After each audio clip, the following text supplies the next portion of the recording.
Good morning all of you dear students. जैसा कि हम लोगों का आज का जो टॉपिक है लोग पढ़े भी थे पिछले क्लास में कि हम लोग नेक्स्ट टॉपिक में पढ़ने वाले हैं translate the rules of negative sentences of every tenses. मतलब सभी टेंसेस के नेगेटिव सेंटेंस को किस प्रकार से ट्रांसलेट किया जाता है, आज के इस वीडियोस का यही सेंस है। और हम लोग इस वीडियो में ये सीखने वाले हैं कि किसी भी नेगेटिव सेंटेंस को कैसे ट्रांसलेट करेंगे जो कि टेंसेस के हैं। तो आप सभी को मालूम रहे किसी भी नेगेटिव सेंटेंस को ट्रांसलेट करने के लिए सबसे पहले हम लोग सब्जेक्ट को लिखते हैं, फिर उस जो सब्जेक्ट है वो सेंटेंस के समय के साथ बता ही देता है कि कौन से टेंस में, तो उस टेंसेस के अकॉर्डिंग हेल्पिंग वर्ब का यूज करेंगे। फिर अगर सेंटेंस नेगेटिव है तो नेगेटिव वर्ड जरूर सेंटेंसेस में आता है, उस नेगेटिव वर्ड को यूज करेंगे। फिर नेगेटिव वर्ड के बाद में उस टेंसेस के अकॉर्डिंग, मतलब जो टेंस होगा उसके अकॉर्डिंग मेन वर्ब्स का यूज होगा और फिर ऑब्जेक्ट का यूज होगा। तो आप सभी को मालूम रहे कि प्रेजेंट इंडेफिनिट टेंस किसे कहते हैं। मालूम ही है कि जब वर्तमान समय कोई कार्य के करने या होने का बोध होगा तो उसे प्रेजेंट इंडेफिनिट टेंस कहते हैं। अच्छा, बीते हुए समय में कोई कार्य या घटना के करने या होने का बोध हो जाए तो पास्ट इंडेफिनिट कहते हैं। मैं कह दूं आने वाले समय अर्थात भविष्य में कोई कार्य या घटना के करने या होने का बोध हो जाए तो फ्यूचर इंडेफिनिट कहते हैं। वर्तमान समय में कोई कार्य या घटना हो रहा है का बोलो तो प्रेजेंट कंटिन्यूअस टेंस कहते हैं। और बीते हुए समय में कोई कार्य या घटना हो रहा था का बोलो तो पास्ट कंटिन्यूअस टेंस कहते हैं। आने वाले समय में कोई कार्य या घटना हो रहा होगा का या होता रहेगा का बोलो तो उसे फ्यूचर कंटिन्यूअस टेंस कहते हैं। मैं कह दूं वर्तमान समय में कोई कार्य या घटना हो चुका होगा या हो गया होगा का बोलो तो प्रेजेंट का परफेक्ट टेंस कहते हैं। अब बीते हुए समय में कोई कार्य या घटना हो चुका था या हो गया था का बोलो तो उसे पास्ट परफेक्ट टेंस कहते हैं।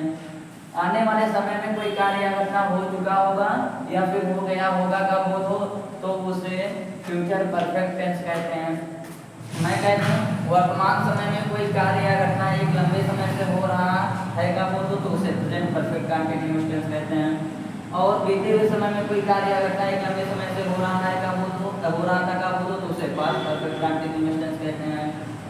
आने वाले समय में कोई कार्य या घटना हो चुका ऐसे हो रहा एक लंबे समय से हो रहा होगा या एक लंबे समय से होता रहेगा का बोलो तो उसे फ्यूचर परफेक्ट कंटिन्यूअस टेंस कहते हैं।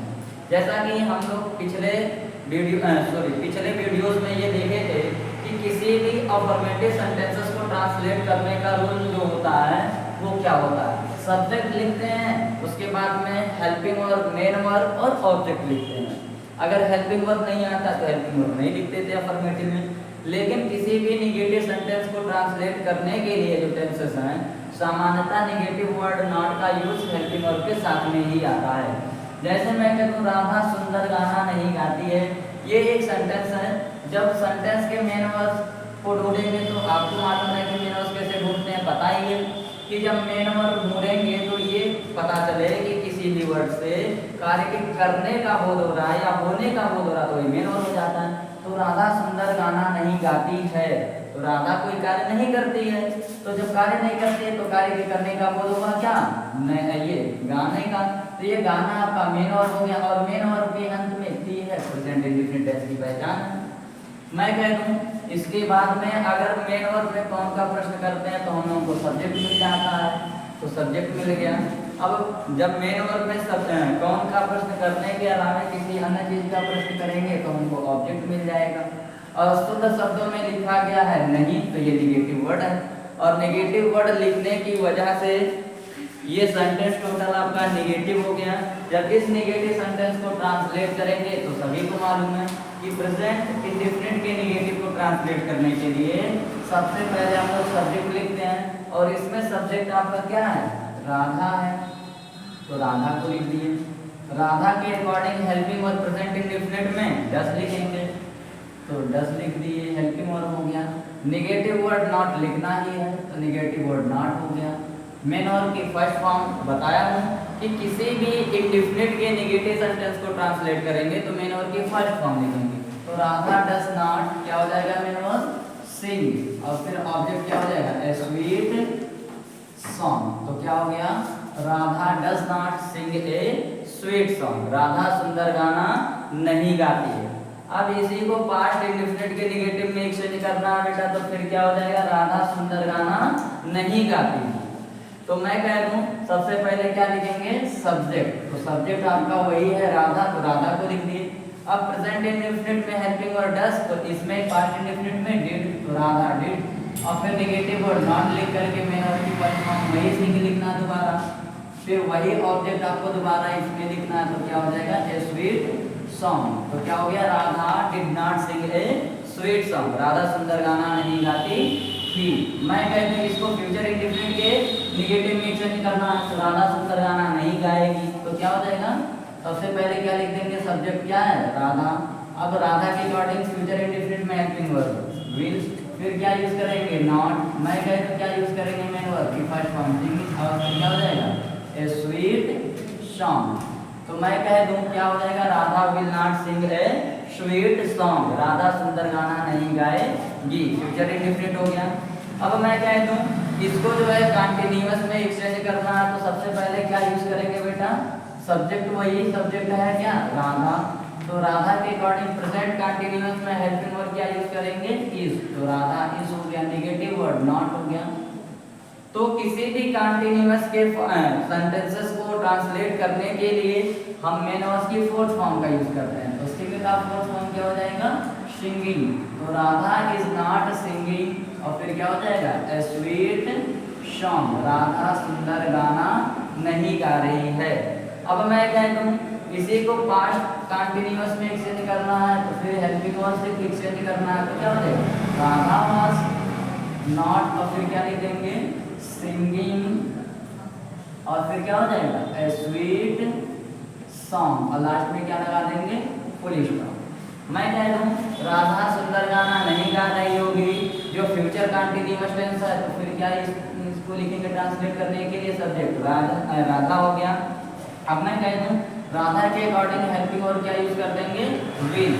अब आपको मालूम रहे कि फ्यूचर कंटीन्यूअस टेंस के सेंटेंसेस को ट्रांसलेट करने के लिए हेल्पिंग वर्ब विल या शैल के साथ में बी जोड़ते हैं। तो मैं कहता हूँ हेल्पिंग वर्ब विल या शैल के साथ में जब बी जोड़ेंगे तो याद रहे कि बी हमेशा मेन वर्ब के पास में रहेगा, सेंटेंस कैसा भी हो। तो यहाँ पर हम नॉट पहले लिखेंगे बी के और बी को मेन वर्ब के पास में, तो क्या हो जाएगा Radha will not be singing a sweet song, और लास्ट में क्या लगा देंगे फुल स्टॉप। मैं कह दूं ये जो है कंटीन्यूअस सेंटेंसेस को ट्रांसलेट किए। अब हम लोग जो है परफेक्ट टेंस को ट्रांसलेट करने के लिए सीखेंगे। मैं कह दूं परफेक्ट टेंस को जब ट्रांसलेट करते हैं तो सबसे पहले क्या लिखते हैं सब्जेक्ट। तो सब्जेक्ट लिखने के बाद में किसी भी परफेक्ट टेंस में मेन वर्ब की आपको मालूम रहे हेल्पिंग वर्ब के बाद में जब मेन वर्ब लिखेंगे तो मेन वर्ब की थर्ड फॉर्म का यूज करते हैं। तो मैं कहती हूँ इसमें जब ट्रांसलेट करेंगे तो सबसे पहले क्या हो जाएगा राधा। अब उसके साथ में प्रेजेंट परफेक्ट टेंस में हेल्पिंग वर्ब क्या होता है मेन वर्ब की थर्ड फॉर्म क्या हो जाएगा, लिखने से पहले नेगेटिव वर्ड लिखना, तो राधा हैज नॉट, और फिर क्या लिख देंगे संग, और फिर क्या हो जाएगा ए स्वीट सॉन्ग, फुल स्टॉप लगा देंगे। अब इसी हेल्पिंग और हैज की जगह पे अगर हैड एक्सचेंज कर देंगे तो फिर क्या हो जाएगा फ्यूचर ऐसे पास्ट का परफेक्ट, तो क्या हो जाएगा राधा हैड नॉट संग ए स्वीट सॉन्ग। मैं कह दूं इसी में जब मैं कह दिया कि राधा को लिखने के बाद हेल्पिंग वर्ब विल या शैल, तो हेल्पिंग वर्ब विल आएगा, विल के बाद में जो है हम लोग नेगेटिव वर्ड नॉट लिखने के बाद हैव मेन वर्ब की थर्ड फॉर्म लिखेंगे तो क्या हो जाएगा फ्यूचर परफेक्ट टेंस हो जाएगा। तो राधा विल नॉट हैव संग ए स्वीट सॉन्ग, और लास्ट में क्या लगा देंगे फुल स्टॉप।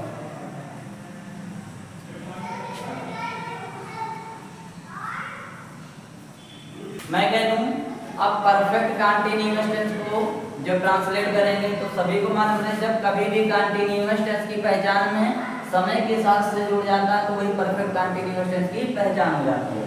तो राधा सुबह से सुंदर गाना नहीं गा रही है, आप सभी को मालूम है गा रही है, तो आप सभी को मालूम है कि प्रेजेंट कंटीन्यूअस टेंस की पहचान अब सुबह से जुड़ गया है तो प्रेजेंट परफेक्ट कंटीन्यूअस टेंस की पहचान हो गई है। तो आप जब इसको ट्रांसलेट करेंगे सबसे पहले क्या लिखेंगे, सब्जेक्ट राधा हो गया।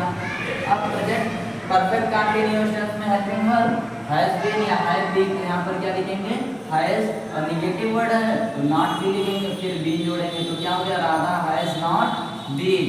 मेन वर्ब की fourth form singing, object a sweet song, और फिर मैं कह दूं ये स्वीट सॉन्ग के बारे में आप सभी को मालूम है कि ये जो लिखा गया है सुबह से, जब समय के पहर के नाम के साथ में से आए तो वहां पर हम से के लिए क्या यूज करते हैं, सिंस, और यहाँ पर क्या यूज कर देंगे, सिंस मॉर्निंग, लास्ट में फुल स्टॉप। तो Radha has not been singing a sweet song since morning, Radha सुबह से सुंदर गाना नहीं गा रही है। अब राधा सुबह से सुंदर गाना नहीं गा रही थी, आसान सा हो गया, तो क्या लिखेंगे सबसे पहले राधा, और फिर क्या लिख देंगे हैज की जगह पर बस had, negative word not, be, main verb की फोर्थ फॉर्म सिंगिंग, और फिर क्या लिख देंगे ए स्वीट सॉन्ग,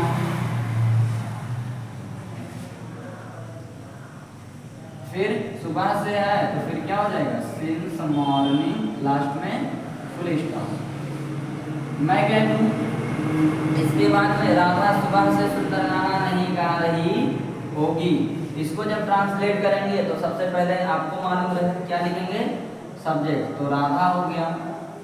अब ये जो परफेक्ट में हेल्पिंग वर्ब यूज हो रहा है विल हैव, अब इसी के साथ में बीन जोड़ देंगे तो फिर क्या हो जाएगा, Radha will, negative word not, और फिर क्या हैव बीन, तो Radha will not have been, main verb की फोर्थ फॉर्म क्या हो जाएगा singing, object a sweet song, सुबह से है तो फिर क्या यूज कर देंगे since morning, that's the topic of translate the rules of negative sentences of every tense. हम लोग जो है इसी बेस पे अगर जो सब्जेक्ट होता है उसी के साथ में हेल्पिंग वर्ब जो होता है वही यूज करते हैं। अब मैं कह दूं कि हम लोग एक ही सेंटेंस को ट्रांसलेट कर देते हैं तो यही हम लोग का होमवर्क है। जैसे मैं कह दूं सीता गीता नहीं पढ़ती है, सीता गीता नहीं पढ़ती है प्रेजेंट इंडेफिनिट का नेगेटिव सेंटेंस है, तो आप लोगों को इसी को एक्सचेंज करना है सभी के नेगेटिव सेंटेंसेस में। प्रेजेंट इंडेफिनिट से फ्यूचर परफेक्ट कंटीन्यूअस टेंस के नेगेटिव सेंटेंसेस तक एक्सचेंज करना है। उम्मीद है आप सभी लोग इसको जरूर करेंगे और कर ही लीजिएगा। इसके लिए थैंक यू।